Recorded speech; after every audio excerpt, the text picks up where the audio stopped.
کے بارے میں سنا ہوگا جب 1961 میں ایوب خان اور ان کی وائف یعنی خاتون اول کو امریکی پریزیڈنٹ جان ایف کینیڈی نے خود ایئرپورٹ پر ویلکم کیا۔ اس کے بعد ایوب خان کو اوپن ٹاپ کار میں نیو یارک سٹی کی سڑکوں کی سیر کرائی گئی، جہاں ہزاروں امریکنز پاکستانی صدر کا استقبال کرنے کے لیے روڈز پر موجود تھے۔ لیکن کیا آپ یہ جانتے ہیں کہ صدر ایوب خان کے علاوہ ایک اور پاکستانی ایسا تھا جس کے استقبال کے لیے خود امریکہ کا وائس پریزیڈنٹ ایئرپورٹ پر گیا؟ یہ پاکستانی نہ ہی کوئی سیاستدان تھا، نہ ہی اس کا تعلق آرمڈ فورسز سے تھا، اور نہ ہی یہ کوئی ارب پتی بزنس مین تھا، بلکہ یہ پاکستانی تھا ایک غریب مزدور جو اونٹ چلاتا تھا، جس کا نام بشیر احمد ساربان تھا۔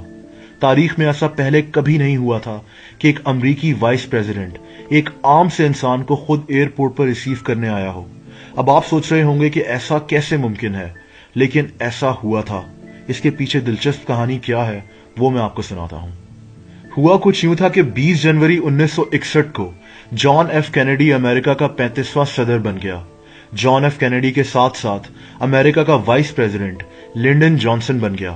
اسی سال لنڈن جانسن نے پاکستان کا وزٹ کیا تاکہ امریکہ اور پاکستان کے تعلقات میں مزید بہتری لائی جا سکے۔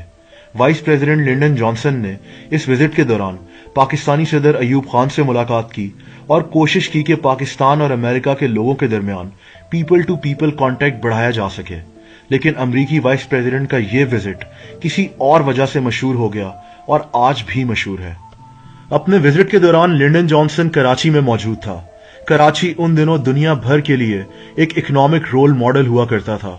اس وزٹ کے دوران ایک دن لنڈن جانسن کی گاڑیوں اور سیکیورٹی کا قافلہ کراچی کی کار ساز روڈ سے گزر رہا تھا۔ اسی روڈ پر کراچی کا ایک مزدور بشیر احمد ساربان بھی موجود تھا۔ بشیر احمد اپنے اونٹ کے ساتھ اس سڑک پر کھڑا ہوا تھا۔ بشیر احمد نے امریکی وائس پریزیڈنٹ کی گاڑیوں کا قافلہ دیکھا تو دور سے اس قافلے کی طرف ہاتھ ہلایا۔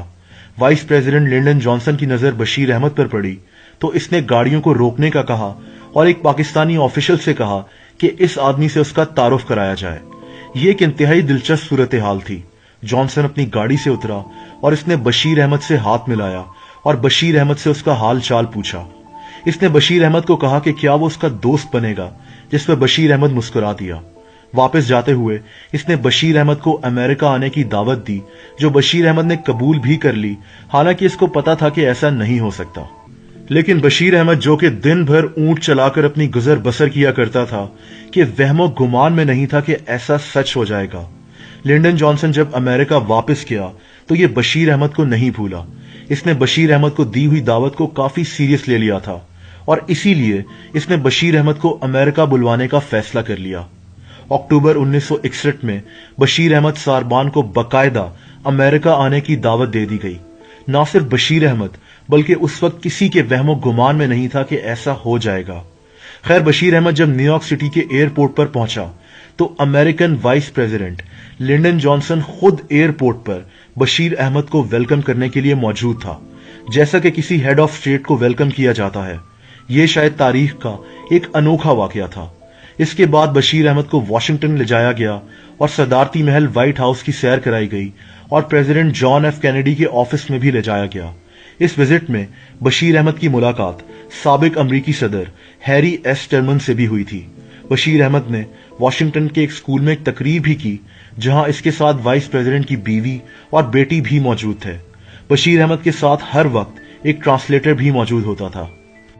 دوستو، یہی نہیں بلکہ اس ٹور میں vice president Lyndon Johnson Bashir Ahmad کو اپنے ذاتی گھر بھی لے گیا، جہاں اس نے لنچ کا اہتمام کیا تھا۔ بشیر احمد کے لیے خاص طور پر حلال گوشت منگوایا گیا اور کھانے میں ایسی چیزیں رکھی گئیں جو کہ ہاتھ سے کھائی جا سکتی تھیں تاکہ بشیر احمد کو مسئلہ نہ ہو، جیسا کہ فرائیڈ چکن اور چپس وغیرہ۔ یہاں تک کہ ایک اور جگہ کھانے کے دوران امریکہ کے 4 بڑے بینکس کے سربراہ بھی موجود تھے اور ان سب نے کھانا اپنے ہاتھوں سے کھایا تاکہ بشیر احمد کے لیے آسانی پیدا ہو۔ بشیر احمد کو فورڈ موٹر کمپنی کی طرف سے ایک گاڑی کا تحفہ بھی دیا گیا۔ بشیر احمد کو کسی ملک کے سربراہ کی طرح ٹریٹ کیا گیا تھا۔ دوستو، جیسا کہ میں نے پہلے کہا کہ پاکستان کے غریب مزدور کا یہ امریکی وزٹ انتہائی تاریخی تھا، جس کو اس دور میں بھرپور میڈیا کوریج ملی تھی۔ یہ پیپل ٹو پیپل کانٹیکٹ بڑھانے کا ایک طریقہ تھا۔